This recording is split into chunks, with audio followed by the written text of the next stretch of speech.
మనకి గాలిదుమ్ము వచ్చి దొండ పందిరంతా పడ్డ సంగతి మీకు నేను ఒక నెల కింద చెప్పా కదండి. మొత్తం మన గార్డెన్లో ఇంకా మొత్తం కూడా ఎక్కడికక్కడికి ఇగుర్లు పెట్టుకుంటూ ఇలా ఉన్నా కానీ ఎన్ని కాయలు కాస్తుందో చూడండి ఒక్కసారి. ఇంకా దీనికైతే మంచిగా పందిర్ అనేది మనం ప్రొవైడ్ చేయాలి. నాకు కొంచెం పనులు ఉండటం వల్ల దొండకాయనైతే ఇట్లా వదిలేసాను. అంటే జస్ట్ పడకుండా అయితే అలా ఇలా కొంచెం అయితే ఇట్లా పెట్టాను, అడ్జస్ట్ చేశాను. అడ్జస్ట్మెంట్ చేసినా కానీ మనం ఇలా వదిలేయకూడదు అనమాట. దొండకి పందిరి పెడితేనే మంచిగా మనకి ఈల్డ్ అనేది ఎన్ని కావాలో అన్ని వస్తాయి. చూసారు కదా, ఇవన్నీ కూడా కొత్త చిగుర్లు అన్నట్టు, అంటే కొత్త బ్రాంచెస్ స్టార్ట్ అవుతాయి కదా. ఇలా స్టార్ట్ అయిపోయి బోలెడు కాయలు అయితే మళ్ళీ కాస్తూనే ఉంది. ఎంత పూత పిండ చూడండి, ఎన్ని కాయలు వచ్చినాయో చూడండి. మనము జస్ట్ కొంచెము పశువుల ఎరువు అయితే వేసాను. ఇంకా పశువుల ఎరువు వేసిన తర్వాత అసలు ఈ కాయలు చూడండి, గుత్తులు అనమాట. చూసారు కదా, మీకు వీడియోలో కనిపిస్తుంది కదా, అడుగడుగున కాయలే. మా భద్రమ్మ అయితే ఈరోజు కోస్తూ ఉందన్నమాట. అంటే చాలా కాయలు వచ్చినప్పుడు చూపిద్దాము ఎప్పటికప్పుడు మీకు అనుకుంటూ ఉన్నాను. అసలు ఎన్ని కాయలు నాకే ఆశ్చర్యం వేసింది. దొండ పందిరి ఒక్కటి పెట్టుకుంటే చాలండి. జస్ట్ ఇంట్లో మనకి ఎప్పుడు కూడా కూరగాయలు అనేది, దొండకాయలు అనేది ఎప్పుడూ ఉంటాయి అన్నమాట. ఇంకా ఇది మేము అందరికీ కూడా ఎవరు వేసుకుంటామన్నా కానీ వాళ్ళకైతే దొండ పందిరి ఒక్కొక్కటి మనకి ఇట్లా ఏర్లతో వచ్చేస్తూ ఉన్నాయి. అంటే ఎక్కువగా కిందనే పెరిగిందనమాట. ఇది మొన్న మధ్యలో తీసినా కానీ మళ్ళీ గాలిదుమ్ము రావటంతో మొత్తం కిందకే ఎక్కువ ఎదుగుతూ వస్తుంది. ఈ కింద ఎదిగింది మొత్తం కూడా మనకి చక్కగా అనమాట. మళ్ళీ ఏర్లు వస్తూ ఉంటాయి కదా, ఆ ఏర్లు వచ్చినవి ఇంకొకరికి మనం ఇచ్చామనుకోండి, వాళ్ళ ఇంట్లో కూడా దొండ పందిరి అయితే ఉంటుంది. చూసారు కదా, ఇక్కడ నేను పశువుల ఎరువు మాత్రమే వేసాను అనమాట. ఆ ఎరువు మహత్యం అనమాట ఇదంతా కూడా.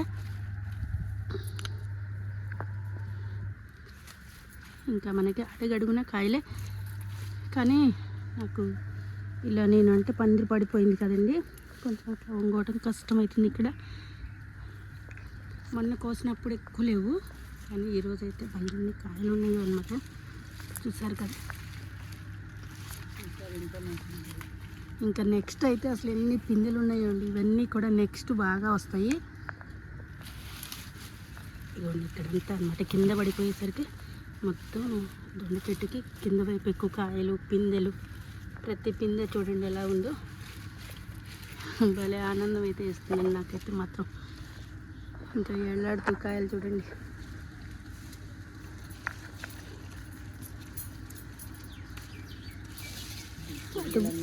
అటు భద్రమ్మ కోస్తుంది, ఇటు నేను కోస్తున్నాను.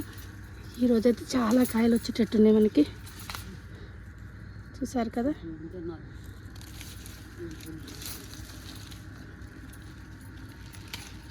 దొండ చెట్టుని అయితే కంపల్సరిగా ఇంట్లో వేసుకోవాలండి మీరందరూ కూడా.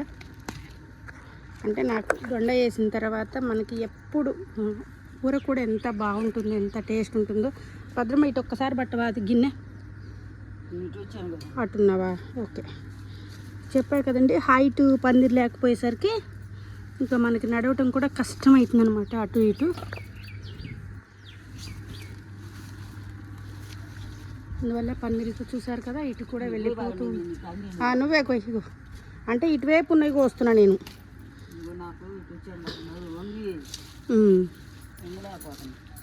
అయితే దొండ పాది ఎందుకు వేసుకోమంటున్నాను అంటే, ప్రతి ఒక్కళ్ళకి ఎందుకు చెప్తున్నానంటే, దొండ వేసుకోండి అని. కూర టేస్ట్ సూపర్ ఉందండి, అందుకోసం అనమాట ఇన్నిసార్లు చెప్పేది నేను. దొండ మళ్ళీ ఇది పెన్సిల్ దొండ కూడా కాదు, మామూలు దొండే అయినా కానీ ఎంత బాగుందో అనమాట. లావు కాయ అయినా కానీ మనకి కాయ పండిపోవటం అలా లేదు. ఇక చూసారు ఎంత పూత వచ్చింది. గిన్నె వస్తున్నాము. అటు మా భద్రమ్మకు వస్తుంది, ఆ గిన్నె పట్టుకుని రండి అండి అంటుంది. ఇగో చూడండి, అడుగడుగున కాయలే అండి.